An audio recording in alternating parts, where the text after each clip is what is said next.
The symbol right here, the yin and yang. Um, I hear a lot of people when you asked about it, what does it represent? They'll say it represents good and evil, which, in a way, that's like a small piece of really what it means. I mean, it's a lot more simple than people think. It really stands for this right here, the ridgepole on the top of your house. Okay, look, when the sun comes up in the morning, this side is illuminated. This side is in total darkness. Okay, and as you get noon up here, equally the top, each side of your house, your ridgepole on your house is illuminated. Then towards the evening, bam, the opposite side of the house is in darkness, and this side is illuminated. So this symbol, in all actuality, really just stands for the course of the sun. And it's the interplay of opposites. Though they're on opposite sides, this is in one course. So it's just like, listen, one day is the night and the day. You know what I'm saying? So there is actually two portions to one day. Half of it is the night. And the triagrams that go around this symbol stand for the waxing and waning of the moon. See, the course of things are set in such a way to keep a time that they stay consistent. See, the thing that it constantly is changing, but yet that does not change. So therefore, you have change and consistency, just like the symbol. You know what I'm saying? So this symbol, just like this symbol right here, the 5-point star, how it's flipped and perverted to a different meaning and different cause, is done with all symbolism, because people have stopped using the symbolism as a language, because there was a day and a time where all people were mostly illiterate. So it was easier to explain things and have advanced knowledge trapped in a small amount of scribbles to convey a big message. And this is one of the ways they used to do it with ancient symbolism. And like I said, it's only a cult because people are ignorant of the true meaning. You know what I'm saying? I'm not going to say that people don't flip this to this, and with these symbols as well. And like I said, maybe I'm ignorant of some of the meanings of this, but from what I've seen, that it's sciences of the course of the sun and the course of the moon. And I mean, that's not necessarily, that's not worshiping the sun or the moon. It's kind of more like science. I understand the waxing and waning of the moon and the course of the sun during the day. And equally at night, where the moon's position, you'll have a similar ridgepole effect, where the moon, if the moon's here, at the end of the night it's here. You'll have the flipping of the lesser light, just like it says, the sun's in the day, the greater light, and the lesser light. God made that, so that's good to understand these things. But it does say that graven images, that it says, God says, if you start making graven images of the sun and the moon and the planets and the stars, if at any point you become to worship them as God, that's the error.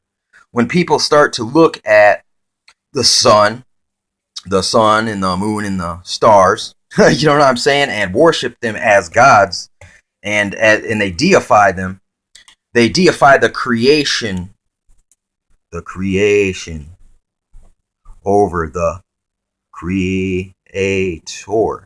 You know what I'm saying? There's the flaw, when it's creator over creation. Like I said, yep, that's understanding all this, man. I mean, to understand the natural, the regular, the way, the order, you can flip it to chaos, and you can understand their language when you understand this principle, how they flip everything and pervert it. And then by flipping it and making you think this is the only flip, you lost the original uh, the original meaning of something. And then it's perverted and it's exaggerated and attributed to other things that it never may not have been originally even meant to mean. And like I said, it's very simple, man. And like I said, it's like God said He set these orders of the sun and this. This is how they actually kept time back in ancient times. Like it was day one, fifth month, or 11th day of the seventh month. That was the way that they did it, and they did it by observing charts like this. Is it like is BP Earthwatch because he looks at star maps? Is he a astrologer, occultist because he looks at the stars? No.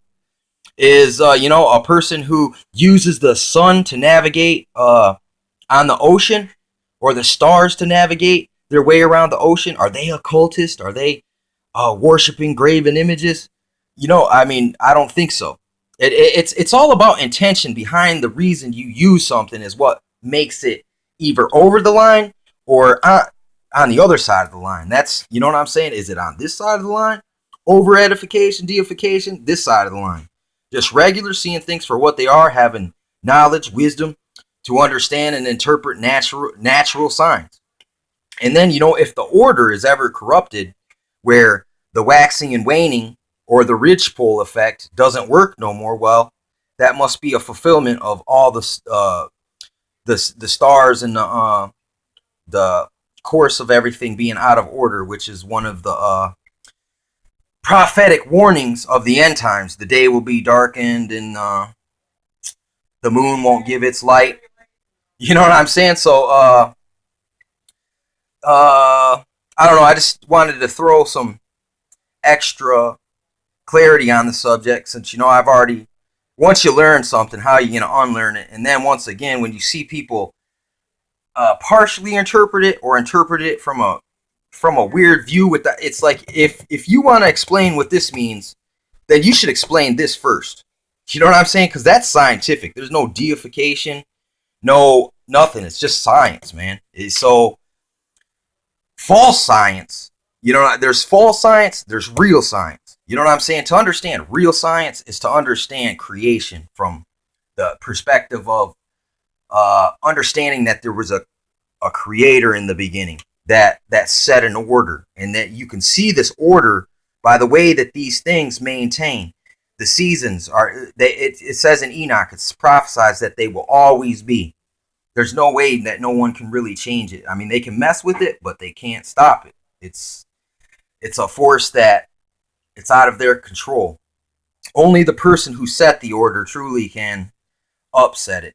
You know what I'm saying? But it's almost like it's like a big bathtub. You know what I'm saying? But we in the tub have to start trying to pick at the plug. You know what I'm saying? And then once we hit the plug, it's like He left the plug there for us to be tempted to pull it open. That we may be done in by our own connivings and strivings.